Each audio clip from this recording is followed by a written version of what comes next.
Halo sahabat, kembali lagi di channel Novel Audio. Jadi, saya akan kembali melanjutkan cerita Suami Mudaku episode 39. Lukas menggaruk pelipisnya dengan menggunakan pensil. Soal ujian di meja sudah selesai dijawabnya. Waktu yang tersisa sangat banyak, membuat Lukas memperhatikan teman-temannya sambil bertopang dagu. Semua temannya tampak mengerjakan ujian dengan serius.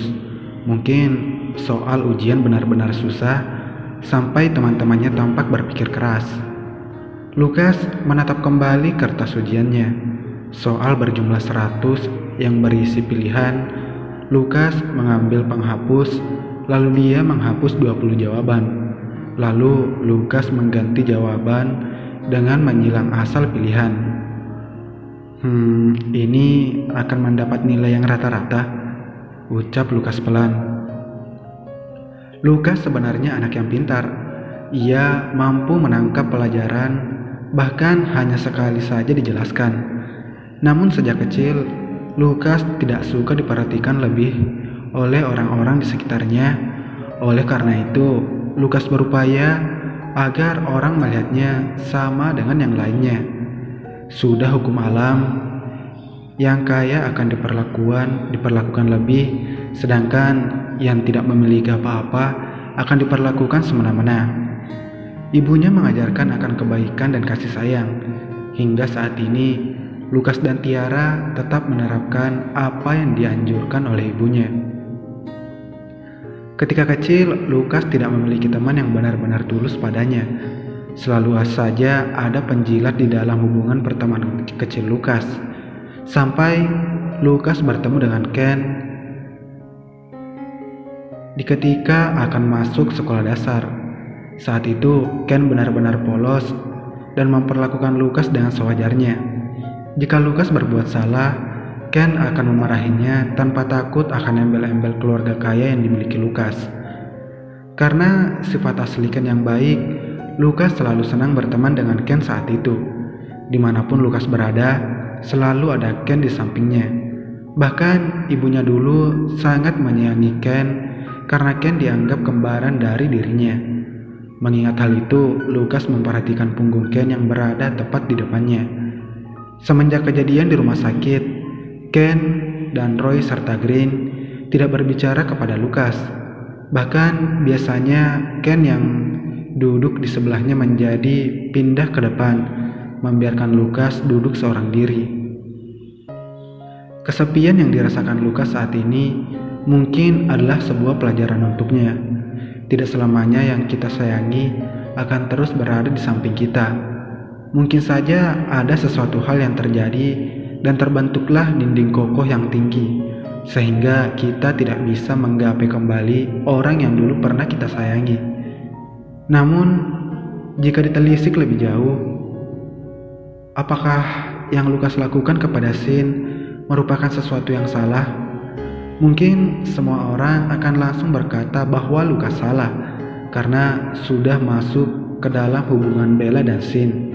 Namun bukan kemauan Lukas untuk merusak, tetapi karena takdir kejam yang mempertemukan Lukas dengan Bella. Pertemuan yang membuat Lukas merasakan perasaan ingin memiliki yang begitu dalam. Namun, benarkah Lukas menjadi penghalang antara Sin dan Bella? Jika dilihat pertemuannya dengan Bella karena Bella yang mabuk dan menganggap Lukas sebagai Sin, berarti Bella mencintai Sin. Begitu juga Sin yang mencintai Bella. Namun, bagaimana dengan Lukas? Terkadang Lukas masih memikirkan posisinya di hati Bella. Saat ini tampaknya Lukas gencar mendekati Bella, memberikan Bella perhatian, melakukan apa yang disuruh oleh Bella. Tapi apakah dengan melakukan itu semua Bella akan mencintainya? Sampai saat ini Lukas belum tahu bagaimana perasaan Bella pada dirinya. Belum lagi masalah pertunangannya dengan Kate yang sama sekali tidak pernah diharapkannya. Terkadang di dalam sudut pikiran Lukas terlihat sebuah pertanyaan. Bagaimana reaksi Bella jika mengetahui bahwa diriku sudah bertunangan? Terkadang ia takut ketika pertanyaan itu muncul dalam pikirannya, dan ia tak bisa membayangkan apa yang terjadi. Mungkin jika dilihat, Lukas suka berperilaku konyol dan suka menggoda Bella, sampai membuat Bella kesal setengah mati. Hal itu dilakukannya karena ia ingin menikmati setiap waktu yang ia habiskan bersama Bella. Ia hanya ingin mencoba melupakan masalah pertunangannya dengan senyuman bodoh, bahkan tingkah jahilnya, walaupun itu hanya akan melupakan bayangan masalahnya dalam sesaat. Di bahu Lukas yang masih belum kokoh, ia sudah mempunyai masalah yang rumit, namun ia tidak ada mengucapkan sepatah kata pun kepada orang lain, bahkan yang ia sayangi. Lukas hanya diam dan merenung ketika ia akan tidur di malam hari. Lukas akan memikirkan langkah mana yang akan dia ambil. Jika saja ada ibunya di dunia yang kejam ini, mungkin Lukas akan merasakan nikmatnya halusan di kepala, disertai masukan dan nasihat yang harus ia ambil ke depannya. Tetapi kehidupan sudah berbeda. Ayahnya menjadi sibuk bekerja semenjak kematian ibunya. Tiara menjadi sibuk bercengkeraman di kamar dengan smartphone-nya. Sementara Lukas, dia hanya menatap dinding kokoh yang mulai dibangun oleh kedua orang yang disayanginya. Lukas memutar otak. Bagaimana ia bisa menghancurkan dinding kokoh yang baru akan dibangun? Salah satu cara ampuh adalah merubah sifatnya. Ya, Lukas yang awalnya anak yang pendiam dan cool menjadi sangat usil dan jahil ketika berada bersama Tiara. Lukas akan terus menggoda Tiara walaupun konsekuensi yang dia dapatkan adalah tubuhnya yang sakit akibat tendangan, pukulan, bahkan gigitan yang Tiara berikan. Walaupun begitu, hal tersebut membuahkan hasil. Dinding kokoh Tiara sudah berhasil dia runtuhkan, dan saat ini ia akan beralih kepada dedinya Edison. Namun terkadang hal yang kita inginkan tidak sesuai dengan apa yang kita dapatkan. Ketika Lukas ingin meruntuhkan dinding kokoh yang dibuat dedinya, kenyataan pahit yang ia terima. Dedinya malah menjodohkan Lukas dengan seorang yang bahkan belum Lukas kenal atas dasar bisnis tanpa adanya cinta di dalamnya. Hal itu membuat Lukas marah dan ingin berontak. Namun jika ia melakukan hal itu, bukankah dinding yang dibuat oleh dedinya semakin tinggi? Memikirkan hal itu membuat Lukas kembali menatap foto keluarganya yang ada di dinding kamar tidur Lukas. Di foto itu terlihat Lukas, Tiara, Dedi, serta maminya sangat bahagia. Mereka tersenyum lebar seakan-akan tidak memikirkan hal lain yang terjadi ke depannya. Mungkin ini adalah kesalahan Lukas yang tidak mau berpikir lebih maju mengenai ke depannya. Tapi apakah ia salah? Lukas hanya diam. Semua pemikiran di otaknya jujur saja membuatnya lelah. Saat ini Lukas butuh sebuah sandaran kokoh yang menguatkan dirinya. Namun belum ada seseorang yang bersedia menjadi sandaran kokohnya. Lalu bagaimana dengan Bella? Bella, jangan sampai memikirkan masalahnya. Lukas tak mau wanita yang dia cintai menjadi khawatir akan dirinya. Saat ini Lukas hanya ingin kebersamaan yang indah bersama Bella, sampai akhirnya sesuatu yang menyesalkan mengakhiri mereka. Mungkin terdengar kejam.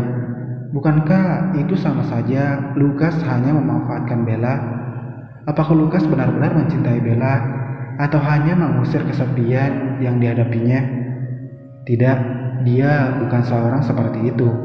Lukas hanya ingin merasakan indahnya perasaan mencintai yang belum pernah ia rasakan dengan orang lain. Lukas hanya ingin dia dicintai oleh orang yang benar-benar mencintainya, dan perasaannya terhadap Bella benar-benar tulus dari hatinya. Jika boleh, ia mau jika pergi hidup berdua dengan Bella. Namun bagaimana dengan Tiara dan dedinya? Pertanyaan seperti itu terus menghantui Lukas. Kenapa semua masalah terus berputar di sekelilingnya?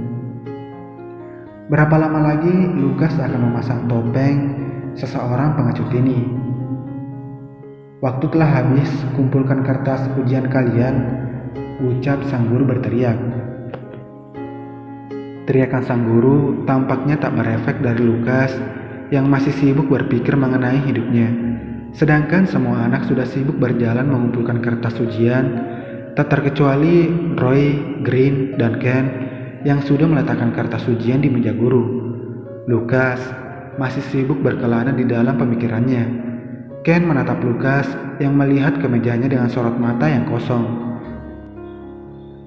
Ken membatu seketika.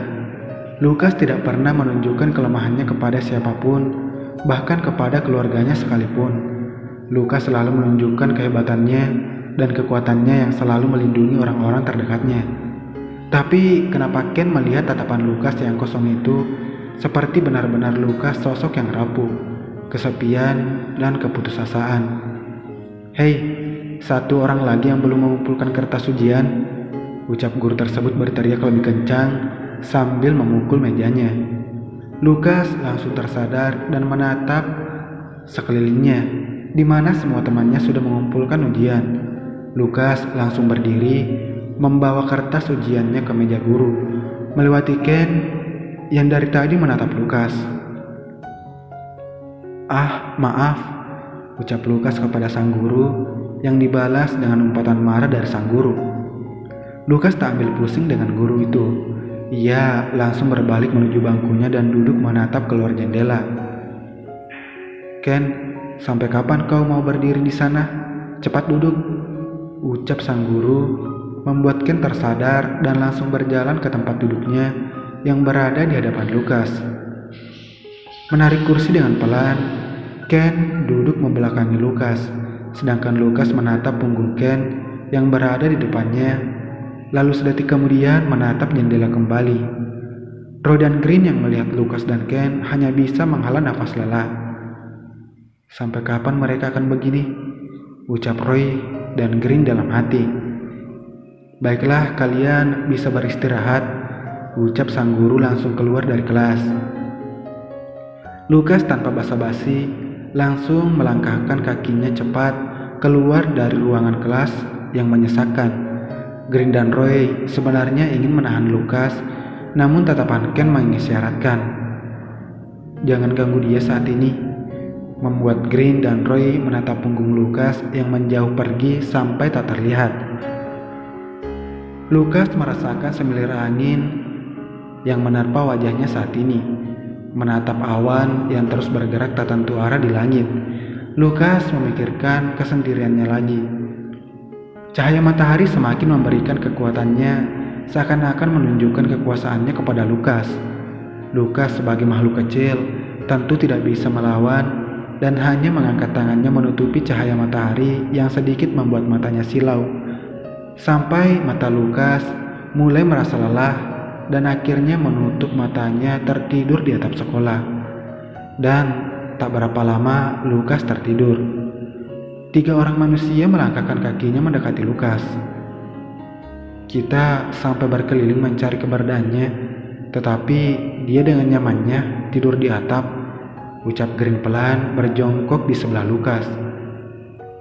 "Aku baru pertama kali melihat Lukas tertidur di sekolah," ucap Roy menatap Lukas yang tertidur dan tak menghiraukan kehadiran mereka. "Ya, sebosan apapun Lukas, dia tidak akan tidur. Dia hanya akan menatap keluar jendela sampai bel berbunyi," ucap Green. "Dia bukan hanya tidur, tetapi dia juga menangis," ucap Ken yang membuat Green dan Roy kaget. Bersambung.